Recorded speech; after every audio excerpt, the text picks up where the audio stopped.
Hello. Stories in English. Love, John. And my name is Morel Benard. Here we go. It is very seldom that mere ordinary people like John and myself secure ancestral halls for the summer. A colonial mansion, a hereditary estate, I would say a haunted house, and reach the height of romantic felicity. But that would be asking too much of fate. Still, I will proudly declare that there is something queer about it. Else, why should it be let so cheaply, and why have stood so long untenanted? John laughs at me, of course, but one expects that in marriage. John is practical in the extreme. He has no patience with faith, an intense horror of superstition, and he scoffs openly at any talk of things not to be felt and seen and put down in figures. John is a physician, and perhaps, I would not say it to a living soul, of course, but this is dead paper, and a great relief to my mind. Perhaps that is one reason I do not get well faster. You see, he does not believe I'm sick. What can one do? If a physician of high standing and one's own husband assures friends and relatives that there is really nothing the matter with one but temporary nervous depression, a slight hysterical tendency, what is one to do? My brother is also a physician and also of high standing, and he says the same thing. So, I take phosphates or phosphites, whichever it is, and tonics and journeys and air and exercise, and absolutely forbidden to work until I am well again. Personally, I disagree with their ideas. Personally, I believe that congenial work with excitement and change would do me good. But what is one to do? I did write for a while in spite of them, but it does exhaust me a good deal, having to be so sly about it or else meet with heavy opposition. I sometimes fancy that my condition, if I had less opposition and more society and stimulus. But John says the very worst thing I can do is to think about my condition, and I confess it always makes me feel bad. So I will let it alone and talk about the house. The most beautiful place. It is quite alone, standing well back from the road, quite 3 miles from the village. It makes me think of English places that you read about. There are hedges and walls and gates that lock, and lots of separate little houses for the gardeners and people. There is a delicious garden. I never saw such a garden, large and shady, full of box-bordered paths and lined with long grape-covered arbours with seats under them. There were greenhouses too, but they are all broken now. There was some legal trouble, I believe. Something about the hares and co-hares, anyhow. The place has been empty for years. That spoils my ghostliness, I'm afraid. But I don't care. There is something strange about the house. I can feel it. I even said so to John one moonlight evening, but he said what I felt was a draught and shut the window. I get unreasonably angry with John sometimes. I'm sure I never used to be so sensitive.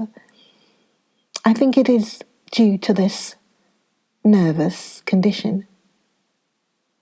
But John says, if I feel so, I shall neglect proper self-control.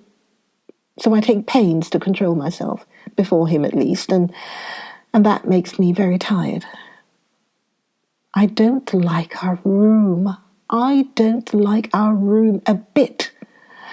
I wanted one downstairs that opened on the piazza and had roses all over the window and such pretty, old-fashioned chintz hangings, but John would not hear of it.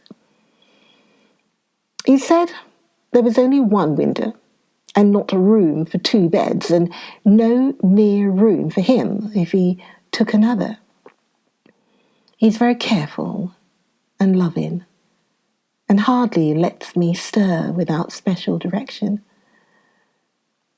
I have a schedule prescription for each hour in the day. He takes care, yes, for me. And so I feel basically ungrateful not to value it more. He said we came here solely on my account, that I was to have perfect rest and all the air I could get. Your exercise depends on your strength, my dear, said he, and your food somewhat on your appetite, but air you can absorb all the time. So we took the nursery at the top of the house. It is a big, airy room. The whole floor nearly, with windows that look all ways, and air and sunshine galore. It was nursery first, and then playroom, and gymnasium. I should judge, for the windows are barred for little children, and there are rings and things in the walls. The paint and paper looks as if a boys' school had used it. It is stripped off, the paper, in great patches all around the head of my bed, about as far as I can reach. And in a great place on the other side of the room low down, I never saw a worse paper in my life. One of those sprawling, flamboyant patterns committing every artistic sin. It is dull enough to confuse the eye in following, pronounced enough to constantly irritate and provoke study. And when you follow the lame on certain curves for a little distance, they suddenly commit suicide, plunge off at outrageous angles, destroy themselves in unheard of contradictions. The colour is repellent, almost revolting, a smouldering, unclean yellow, strangely faded by the slow turning sunlight. It is a dull yet lurid orange in some places, a sickly sulphur tint in others. No wonder the children hated it. I should hate it myself if I had to live in this room long. There comes John, and I must put this away. He hates to have me write a word. We have been here 2 weeks, and I haven't felt like writing before since that first day. I'm sitting by the window now, up in this atrocious nursery, and there is nothing to hinder my writing as much as I please, save lack of strength. John is away all day, and even some nights when his cases are serious. I'm glad my case is not serious. But these nervous troubles are dreadfully depressing. John does not know how much I really suffer. He knows there is no reason to suffer, and that satisfies him. Of course, it is only nervousness. It does weigh on me so not to do my duty in any way. I meant to be such a help to John, such a real rest and comfort, and here I am, a comparative burden already. Nobody would believe what an effort it is to do what little I am able, to dress and entertain and other things. It is fortunate Mary is so good with a baby, such a dear baby.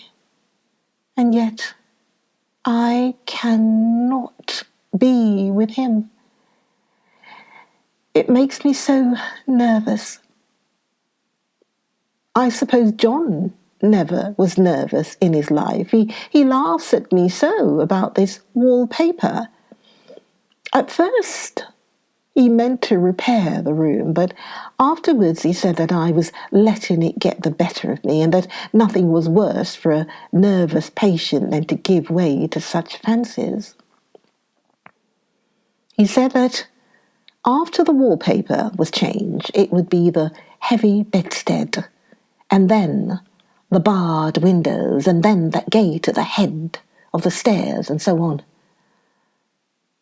You know, the place is doing you good, he said.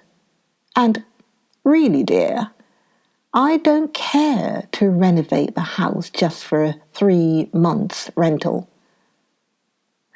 Then do let us go upstairs, I said.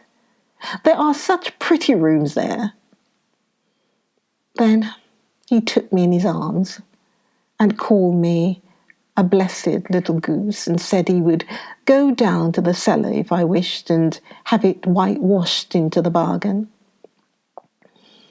But he's right enough about the beds and windows and things. It is an airy and comfortable room, as anyone need wish, and of course I would not be so silly as to make him uncomfortable just for a whim. I'm really getting quite fond of the big room, all but that horrid paper. Out of one window, I can see the garden, those mysterious, deep-shaded arbours, the righteous, old-fashioned flowers and bushes and gnarly trees. Out of another, I get a lovely view of the bay and a little private wharf belonging to the estate. There is a beautiful shaded lane that runs down there from the house. I always fancy I see people walking in these numerous paths and arbours. But John has cautioned me not to give way to fancy in the least. He says that with my imaginative power and habit of story-making, a nervous weakness like mine is sure to lead to all manner of excited fancies, and that I ought to use my will and good sense to check the tendency. So I try. I think sometimes that if I were only well enough to write a little, it would relieve the press of ideas and rest me. But I find I get pretty tired when I try. It is so discouraging not to have any advice and companionship about my work. When I get really well, John says we will ask Cousin Henry and Julia down for a long visit. But he says he would as soon put fireworks in my pillowcase as to let me have those stimulating people about now. I wish I could get well faster. But I must not think about that. This paper looks to me as if it knew what a vicious influence it had. There is a recurring spot where the pattern lolls like a broken neck and two bulbous eyes stare at you upside down. I get positively angry with the impertinence of it and the everlastingness.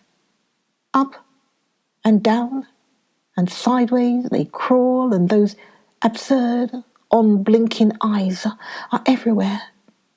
There is one place where two breaths didn't match, and the eyes go all up and down the line, one a little higher than the other. I never saw so much expression in an inanimate thing before, and we all know how much expression they have. I used to lie awake as a child and get more entertainment and terror out of blank walls and plain furniture than most children could find in a toy store. I remember what a kindly wink the knobs of our big old bureau used to have, and there was one chair that always seemed like a strong friend. I used to feel that if any of the other things looked too fierce, I could always hop into that chair and be safe. Won't you join me? Join me for the next session. Okay, take care for now. See you soon. Morel Benard saying bye-bye for now.